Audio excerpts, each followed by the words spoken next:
یہ آج سے تقریباً 30 سال پہلے کا واقعہ ہے جو میرے ساتھ پیش آیا تھا۔ میں اپنی نوکری کے سلسلے میں اسلام آباد شفٹ ہوا تھا۔ یہاں میرے رشتہ دار رہا کرتے تھے، تو کچھ دن میں نے سوچا کہ ان کے گھر ٹھہر جاتا ہوں جب تک کہیں اور میرا رہنے کا انتظام نہیں ہوتا۔ میں اپنے ان رشتہ داروں کے گھر کافی عرصے کے بعد آیا تھا۔ ابھی کچھ دن ہی ہوئے تھے۔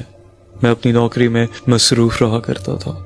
ایک رات میں دیر سے گھر آیا اور کھانا کھا کر اپنے کمرے کی طرف جانے لگا تو مجھے ایسا محسوس ہوا کہ کوئی اوپر کی طرف گیا ہو۔ میرا کمرہ جو نیچے سیڑھیوں کے سامنے تھا اور اوپر ایک کمرہ تھا جو اکثر بند رہا کرتا تھا۔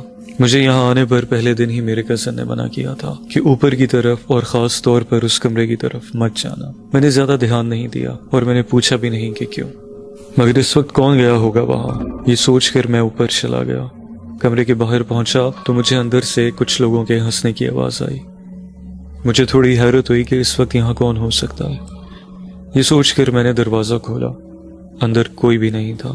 میں نے نظر گھمائی چاروں طرف، دیکھا کہ کمرہ کافی عرصے سے بند رہنے کی وجہ سے بہت زیادہ گندا اور ہر طرف مٹی ہی مٹی تھی۔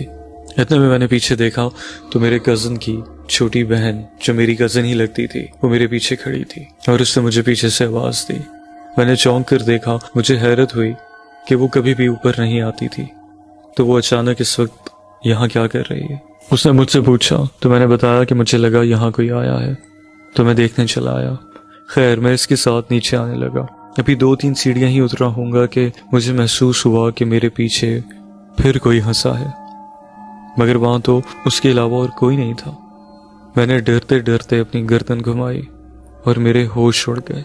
میرے پیچھے میری اس کزن کے بجائے ایک جھلسے ہوئے چہرے والی لڑکی کھڑی تھی جس کی آنکھیں بالکل لال تھیں۔ خوف سے میں سیڑھیوں سے نیچے آ گرا۔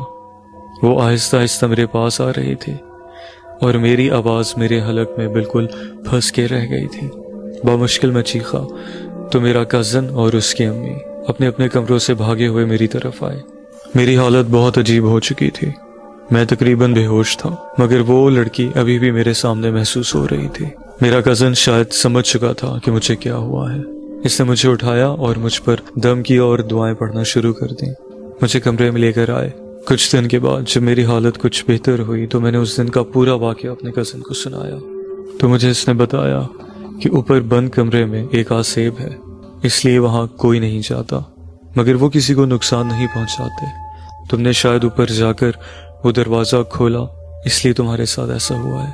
اس کے بعد میں جتنا عرصہ بھی وہاں پر رہا، میں نے کبھی بھی اس کمرے کی طرف جانے کی یا ان سیڑھیوں سے اوپر جانے کی کوشش بالکل نہیں کی۔